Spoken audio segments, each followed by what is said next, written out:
24 કલાકમાં 150 તાલુકામાં વરસાદ ખાબક્યો છે। સૌથી વધુ અમદાવાદના ધંધુકામાં 3.8 ઇંચ વરસાદ ખાબક્યો। ઉમરપાડામાં 2.8 ઇંચ, ખેડામાં 1.8 ઇંચ વરસાદ વરસ્યો। માતર અને લખતર તાલુકામાં 1.6 ઇંચ વરસાદ ખાબક્યો। ચુડામાં 1.6 ઇંચ વરસાદ ખાબક્યો।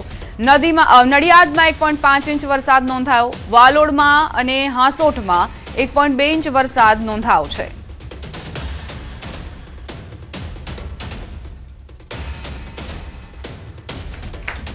વાવ થરાદથી સમાચાર। ભારે પવન ફૂંકાતા પતરા ઉડ્યા છે। થરાદના જાણદી ગામે પતરાનો શેડ ઉડ્યો। પતરાનો શેડ ઉડતા ખેડૂત પરિવાર મુશ્કેલીમાં મુકાયો છે।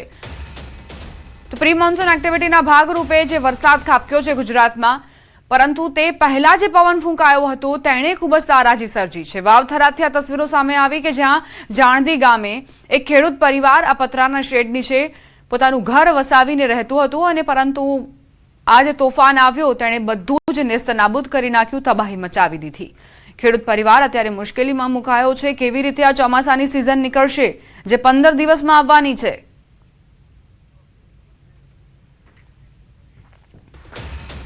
બનાસકાંઠાથી સમાચાર। વીજળી પડવાથી ભેંસનું મોત નિપજ્યું છે। કાંકરેજ તાલુકાના આકોલી ગામની ઘટના। ભારે પવન સાથે વીજળીના કડાકા ભડાકા સાથે જે વરસાદ વરસ્યો તે બાદ ભેંસનું મોત નિપજ્યું। વાવાઝોડામાં ખેતરમાં બનાવેલા શેડના પતરા ઉડ્યા। ભારે પવનથી અનેક જગ્યાએ વૃક્ષો ધરાશાયી થયા। ખેડૂતોના બાજરી જેવા પાકમાં પણ નુકસાન।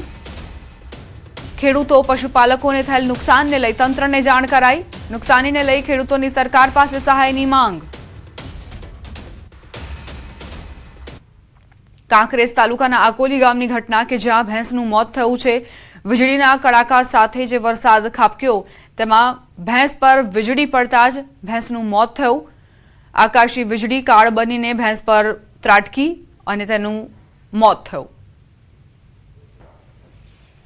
બનાસકાંઠામાં તોફાની વરસાદથી મોટું નુકસાન થયું છે। ડીસા માર્કેટ યાર્ડમાં અનાજની બોરી પલળી। ડીસા માર્કેટ યાર્ડમાં વેપારીઓની બેદરકારી સામે આવી। તંત્ર દ્વારા માર્કેટ યાર્ડ અને ખેડૂતોને માલ સુરક્ષિત રાખવા સૂચના અપાઈ હતી। સૂચના છતાં ડીસા માર્કેટ યાર્ડમાં મગફળી, રાયડો અને બાજરી ખુલ્લામાં જ રાખવામાં આવી। ગત મોડી રાત્રે પડેલા વરસાદમાં મોટી માત્રામાં કૃષિ પેદાશો પલળી ગઈ।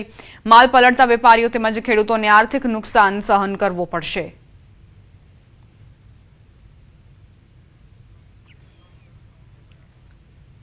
બનાસકાંઠાની 3 અલગ અલગ તસવીરો હવે તમને બતાવવા જઈ રહ્યા છીએ કે જ્યાં આજે વરસાદ વરસ્યો તેણે કઈ રીતે તબાહી મચાવી છે તે આપ જોઈ શકો છો। વાવ થરાદમાં એક ખેડૂતનું પતરાનું ઘર જે આજે તોફાન આવ્યો તેમાં તબાહ થઈ ગયું। બીજી તરફ વીજળી પડવાના કારણે ભેંસનું મોત થયું અને ડીસા માર્કેટિંગ યાર્ડના દ્રશ્યો છે।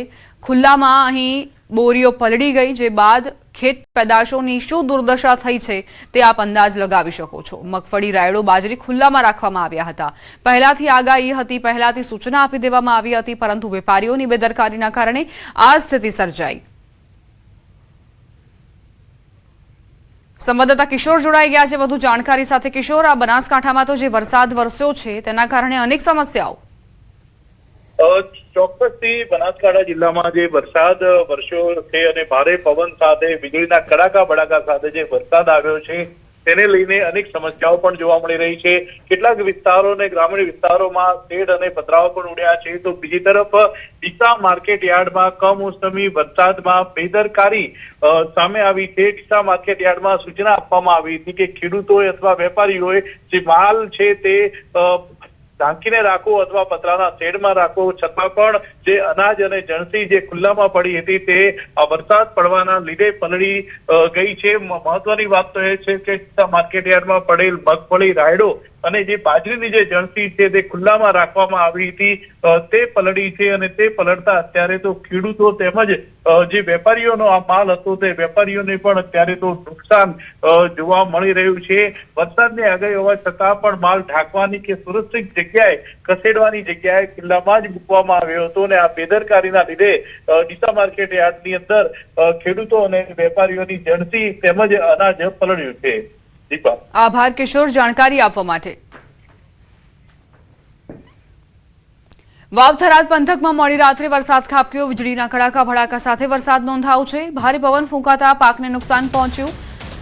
ઊભી બાજરી આડી પડી જતા નુકસાન થયું છે। કાપણી કરાયેલ અને ઊભા પાકને નુકસાન પહોંચ્યું।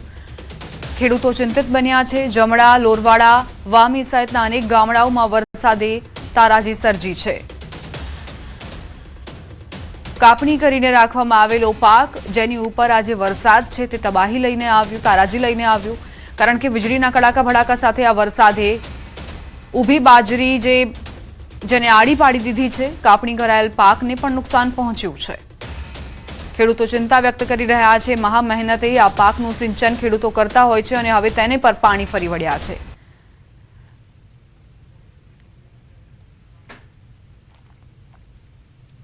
વાવ થરાદ પંથકમાં પવન સાથે વરસાદ વરસ્યો। ગાજવીજ સાથે રાત્રે વરસાદ ખાબક્યો। થરાદના ગ્રામ્ય વિસ્તારોમાં મિની વાવાઝોડા જેવી સ્થિતિ સર્જાઈ। પઠામણા ગામમાં ભારે પવનના કારણે દુકાનો અને મકાનના પતરા ઉડ્યા છે। લોકોને પણ ભારે નુકસાન પહોંચ્યું છે। એકાએક જે આ વરસાદ આવ્યો અને એ પહેલા પવનની ગતિ પણ ખૂબ જ તીવ્ર હતી। તોફાનની અનુભૂતિ થતી હતી, જાણે કે મિની વાવાઝોડાએ અહીં તબાહી મચાવી હોય તેવા દ્રશ્યો સામે આવ્યા છે।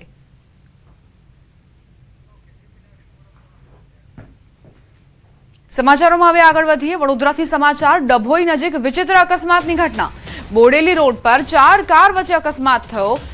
વાવાઝોડા અને ભારે પવનના કારણે અકસ્માત સર્જાયો। વરસાદમાં મુખ્ય માર્ગ પર વિઝિબિલિટી શૂન્ય થતા અકસ્માતની ઘટના બની। 2 ઇકો અને 2 અન્ય કાર વચ્ચે અકસ્માત સર્જાયો। સદનસીબે બનાવમાં કોઈ જાનહાનિ નથી થઈ। કારમાં સવાર તમામ લોકો સુરક્ષિત છે, સહી સલામત છે।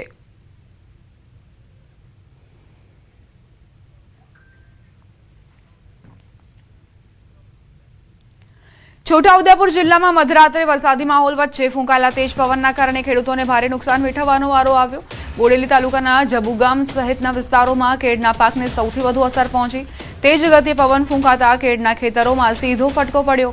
અનેક ખેતરોમાં કેળના છોડ જમીનદોસ્ત થઈ ગયા, જ્યારે કેટલાક ખેતરોમાં ફળ સાથેના છોડ તૂટી પડતા ખેડૂતોની વર્ષભરની મહેનત પર પાણી ફરી વળ્યું। ત્યારે સરકાર દ્વારા તાત્કાલિક સર્વે કરી નુકસાનનું મૂલ્યાંકન કરવામાં આવી અને અસરગ્રસ્ત ખેડૂતોને યોગ્ય વળતર આપવામાં આવે તેવી માંગ ઉઠી છે।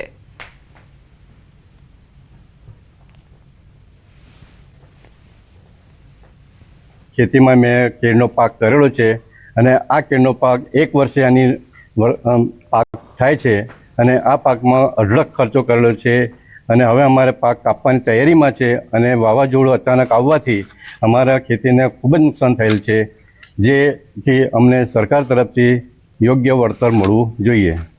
સંવાદદાતા સૈજબ જોડાઈ ગયા છે વધુ જાણકારી સાથે। સૈજબ, આ ખેતરોના દ્રશ્યો છે કે જ્યાં કેળના પાકને ભારે નુકસાન, ખેડૂતોની કેવા પ્રકારની પ્રતિક્રિયાઓ? જી દીપા, ખાસ કરીને જે છોટાઉદેપુરની અંદર જે ભયંકર જે વાવાઝોડું ફૂંકાયું હતું અને અને જે કેળના છોડ હતા ઉભા તે તમામ છોડ જમીનદોસ્ત થઈ ચૂક્યા અને ખાસ કરીને જે કેળની ખેતી જે છે તે તાલુકા અને તમામ જે તો કેળના પાકને સૌથી વધુ અસર પહોંચી છે। કેળના છોડ જમીનદોસ્ત થઈ ગયા છે।